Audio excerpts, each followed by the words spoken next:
সব বিয়েবাড়ির খাবার কিন্তু একই রকম স্বাদের হয় না, কারণ সব বাবুর্চির রান্নার ধরন এবং ব্যবহার করা উপকরণ কিন্তু কখনোই একরকম হয় না। তবে এ কথা সত্য যে বিয়েবাড়ির খাবারের স্বাদ বাড়ির খাবারের স্বাদের সাথে সহজে মেলে না।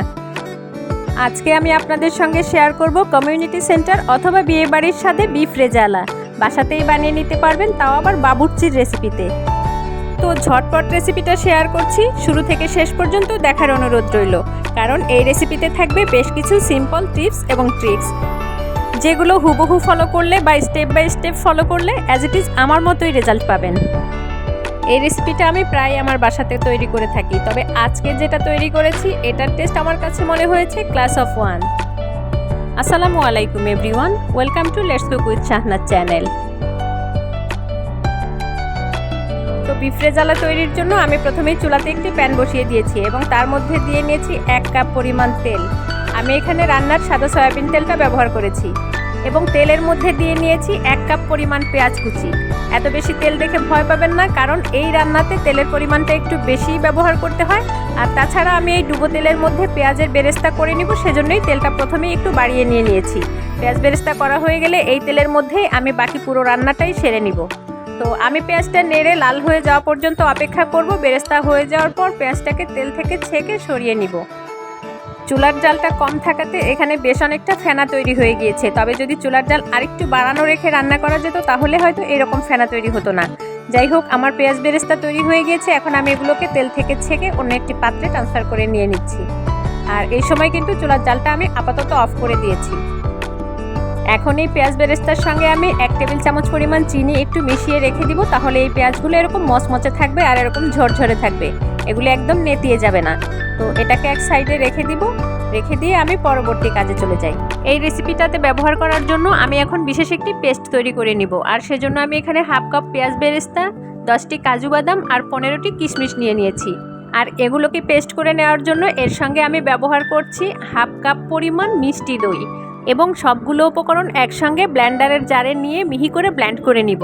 আপনারাও এখানে চেষ্টা করবেন মিষ্টি দইটাই ব্যবহার করতে।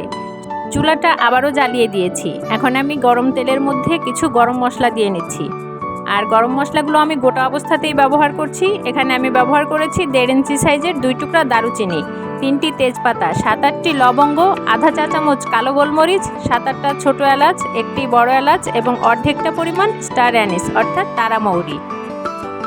তেলের মধ্যে মিনিট খানিক নেড়ে নেওয়ার পরই মশলাগুলো থেকে খুব সুন্দর একটা অ্যারোমা বের হয়েছে। এর মধ্যে এই পর্যায়ে আমি দিয়ে নিচ্ছি 1/2 কাপ পরিমাণ পেঁয়াজ কুচি। এবার পেঁয়াজগুলোকেও আমি মশলার সঙ্গে 2-1 মিনিটের মতো ভেজে নিব। পেঁয়াজের কালারটা কিছুটা ট্রান্সফার হয়ে আসলে আমি এখানে অন্যান্য মশলা অ্যাড করে দিব। এখানে কিন্তু পেঁয়াজগুলোকে একদমই ভেজে বেরেস্তা করে ফেলার কোনো দরকার নেই।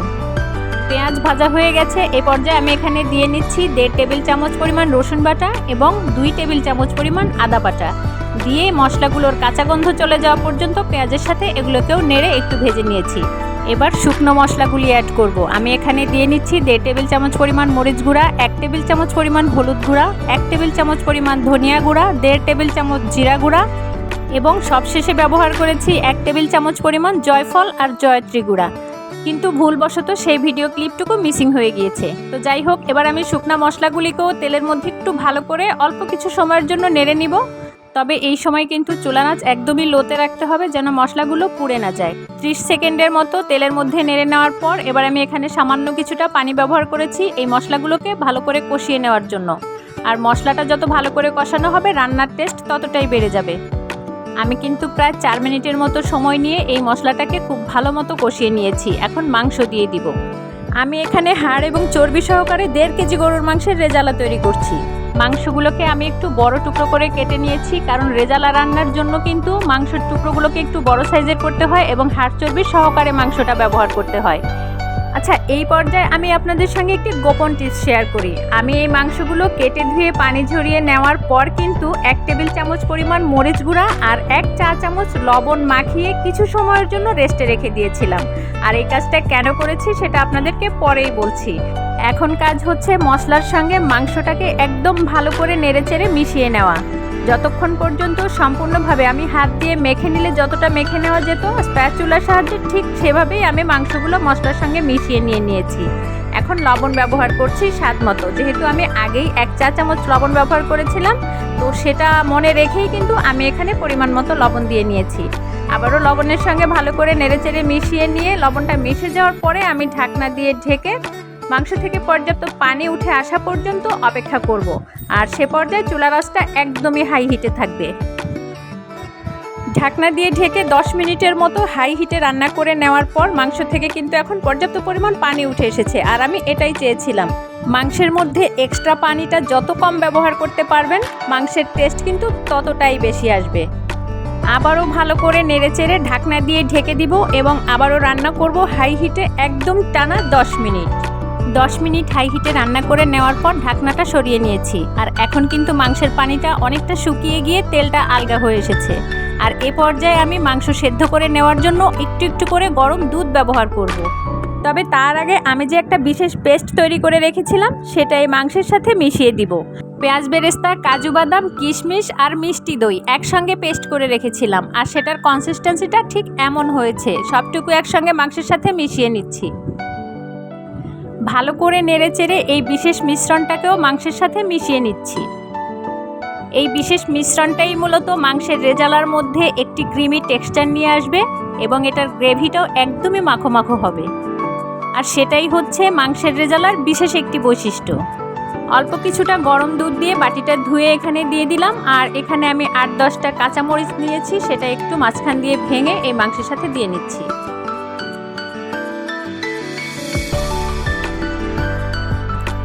আবারও নেড়েচেড়ে সব কিছু একসঙ্গে মিশিয়ে নিয়ে ঢাকনা দিয়ে ঢেকে রেখে 20 মিনিটের মতো রান্না করে নিব। এখন কিন্তু আমাদের মাংসটা সেদ্ধ করে নেওয়ার পালা।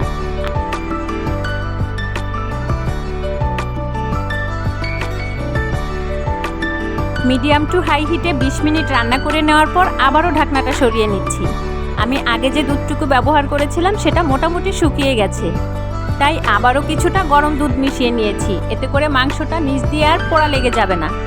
আর নেড়েচেড়ে আবারও মিশিয়ে নিয়ে ঢাকনা দিয়ে ঢেকে রান্না করব আরও 10 মিনিটের মতো।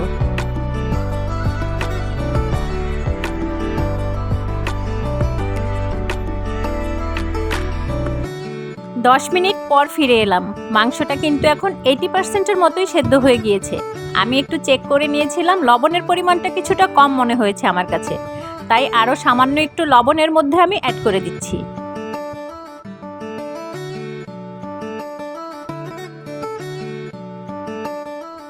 লবণটুকু নেড়ে মিশিয়ে নেওয়ার পর আমি মাংসটাকে এবার বাকি 20% সেদ্ধ করে নেওয়ার জন্য আরও সামান্য কিছুটা গরম দুধ ব্যবহার করছি। আর তারপরে নেড়েচেড়ে এবার ঢাকনা ছাড়াই রান্না করব আরও প্রায় মিনিট 10-এর মতো। এখন এই অবস্থায় কিন্তু মাংসের গ্রেভিটা অনেকটাই ঘন অবস্থায় আছে, তাই খেয়াল রেখে কিছুক্ষণ পরপরই নাড়তে থাকতে হবে যেন তলানিতে ধরে না যায়। একটা খাবার তলানিতে পোড়া লেগে গেলে তার স্বাদটা কিন্তু পুরোটাই নষ্ট হয়ে যায়।